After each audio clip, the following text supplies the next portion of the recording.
Hear me clearly. America is not a racist country. We need to address, well, first of all, no, I don't think America is a racist country. Racism is accepted wherever true Americans are. Perfect. A man in New Jersey has been charged with a hate crime for allegedly harassing an Amazon delivery driver and threatening to erase him. The Ocean City County Prosecutor's Office said Thursday that John Vincentini, 62, had been charged with bias intimidation and terroristic threats after allegedly telling the driver that he would Alec Baldwin him for coming into a racist neighborhood. Vincentini allegedly trailed the driver as he was making deliveries to Lacey Township in the Jersey Shore area on Sep. 5, according to a release from the prosecutor's office. As the driver pulled into a cul-de-sac, Vincentini allegedly blocked him, then approached him and asked why he was in the area. He questioned if the delivery person was aware that he was in a racist area. Then Vincentini allegedly asked the driver if Vincentini should go back to his vehicle to get his weapon and end him. The Amazon driver, whose identity was not disclosed, left after the confrontation and called Lacey Township police. Vincentini turned himself in unharmed. 5. Facebook photos of Vincentini published by New Jersey 101.5 show him holding a large weapon while sitting on a motorbike. Ocean City County Prosecutor Bradley Billhammer said hate would not be tolerated in the county. Individuals that employ hatred, intolerance, and prejudice with a purpose to intimidate will be investigated, and if warranted, prosecuted to the fullest extent of the law, he said. According to New Jersey state records, Vincentini and his wife, Karen, owned the Forever Young Nursery School in Fork River until earlier this year. The center specializes in child care for infant and toddlers. According to its Facebook page, the Vincentinis are still listed as the owners of the daycare's property. However, when contacted by phone on Friday, an employee said that the man did not own the daycare and hung up when asked who the owners were. Now, ain't it funny, for the longest time possible, you had people telling black people that this type of stuff doesn't happen, it doesn't exist, and all of these, other type of things.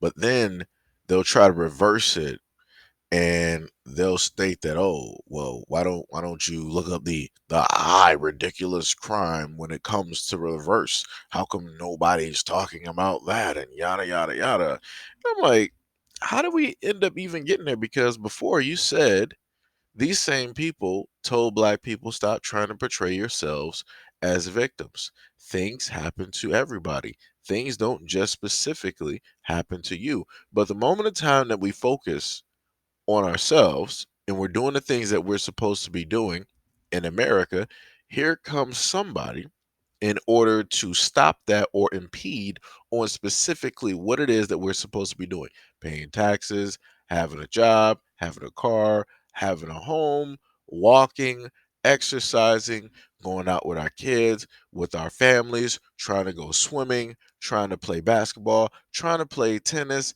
whatever it is.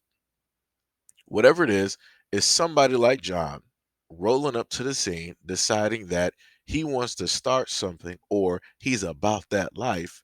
And he wants to make sure that you know whose land, right, and whose country he's specifically in. He wants to let you know that specifically, even though that you're here, we're allowed to be here. Even though you have a job, we're allowed to have a job. Even though we have a family, that's what they allow. Because at the end of the day, they can put a stop to all of it. Because either by way of them or by the dogs that they have. Amazing, ain't it? And then we have this one. Yet again, highly amazing, isn't it? You have the ones that are the majority, you have the ones that founded and creating this country. They're the ones complaining. They pretty much have everything handed to them on a silver platter. And you're complaining about what? A few variables that are out there that are not the whole of the black community. Because the funniest thing is, even when I've seen Yahoo post stories that are positive, talking about something that a black male high school student did, a young black boy did, something positive, a black, all of it will turn into, oh, I bet you this is fake news. He's probably this, he's probably that, he's probably this, he's probably that. He actually did this. Why don't you sit up there and talk about something else? Why are you always? That's the whole thing that they like to do. If the story doesn't apply to them, This is when they have an immediate reaction to when they hate a story that is positive about young black boys and black men doing something positive in America, which is crazy because these are the exact same people that stated that black people can't seem to do anything positive in America. But then when these stories appear, then they want to turn the other way and they want to start speaking on the story as if this is not proof that black people do positive things in America. Ain't that something? Ain't that something?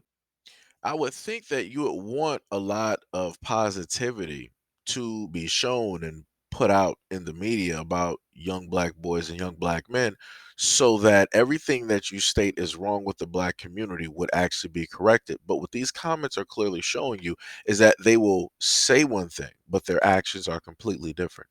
They'll complain about the minority within the black community, but that's the main thing that they want to keep happening. They want that to be perpetuated throughout the black community. They want that to be a continuous thing. They want that to grow in order to have something to talk about. Because if it comes to a point in time where they can't talk about the minority of the black community, then they actually have to focus in on themselves.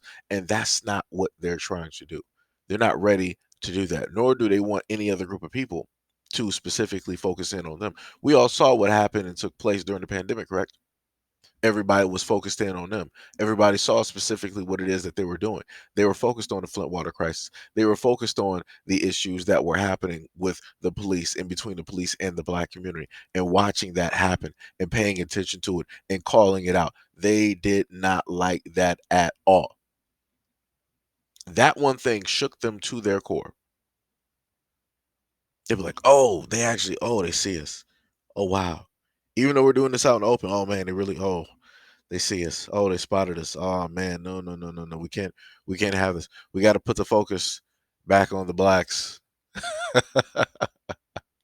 We got to put the focus back on African Americans. We got to put the focus back on what it is specifically that the black community is doing wrong. We got to put the lens right back on young black boys and black men that are perpetuating a certain negative stereotype that is not indicative of all young black boys and black men.